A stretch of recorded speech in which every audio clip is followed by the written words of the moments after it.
பார்த்து ஏசப்பா என் வாழ்க்கையில நடந்த எல்லா நன்மைக்கு, எல்லாமே நன்மைக்கு, எல்லாமே நன்மைக்கு, நடந்ததெல்லாம் நன்மைக்கு, நடக்க போகிறதெல்லாம் நன்மைக்கு கர்த்தாவே, எல்லாம் நன்மைக்கு, எல்லா நன்மைக்கு, எல்லா நன்மைக்கு, இந்த கசப்பான அனுபவமா நன்மைக்கு, ஆமாண்டவரே நன்மைக்கு, இந்த தோல்விகளா நன்மைக்கு, ஆமாண்டவரே நன்மைக்கு, இந்த பாவத்திலிருந்து மீளாத இந்த வாழ்க்கையா நன்மைக்கு, ஆமாண்டவரே நன்மைக்கு.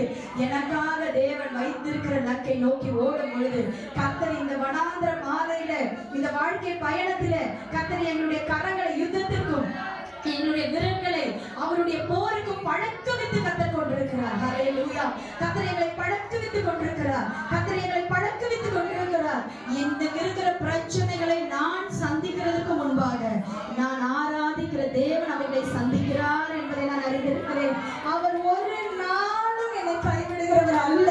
அவளோ உலகத்தின் முடிவு பரியந்தமும் சகல நாட்களிலும் நான் உங்களோடு கூட இருப்பேன் என்று சொன்னவர். தாய் தன் பிள்ளையை மறந்தாலும் நான் உங்களை மறப்பதில்லை என்று சொன்னவர்.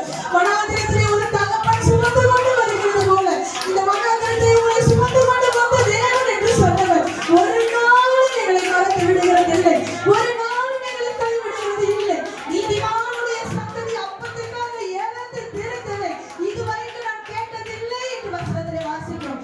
ஒரு நாளும் அவர் எங்களை கைவிடுகிறதில்லை, ஒரு நாளும் அவர் எங்களை விட்டு விலகுவதும் இல்லை, ஒரு நாளும் அவர் எங்களுடைய வாழ்க்கையிலே தீமை செய்கிறதும் இல்லை என்பதை நாங்கள் அறிந்திருக்கிறோம்.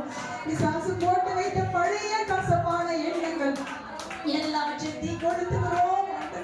இந்த ஊழிய பாதையில குடும்பத்திலே நடந்த காரியங்களிலே வருஷத்தினுடைய முடிவிலே நாங்கள் வந்து நிற்கிறோம். ஆண்டவரே எங்களை தினந்தோறும் பிசாசு கர்த்தாவே பழைய ஆண்டவரே கசப்பான எண்ணங்களை கொடுத்து நீ கர்த்தருக்காக ஓடினாயே, நீ கர்த்தருக்காக பக்தி வைராக்கியமா இருந்தாயே, கர்த்தருக்காக உண்மையோடு நீ வாழ்ந்தாயே, உன் தேவன் என்ன செய்தான் என்று என்னை உட்கார வைத்திருக்கிற இந்த இடத்திலிருந்து நீர் எங்களை எழுப்பும்படியாய் நாங்கள் ஜெபிக்கிறோம். கர்த்தாவே எழும்பு எழும்பு சீயோனே, ஆண்டவரே தகப்பனே எழும்பு எழும்பு சீயோனே, உன் தூசியை உதறிவிட்டு எழுந்து என்று கர்த்தாவே இந்த ஆராதனையில இந்த உபவாச நாளிலே நாங்கள் ஒரு தீர்மானத்துக்குள்ள கடந்து வருகிறோம்.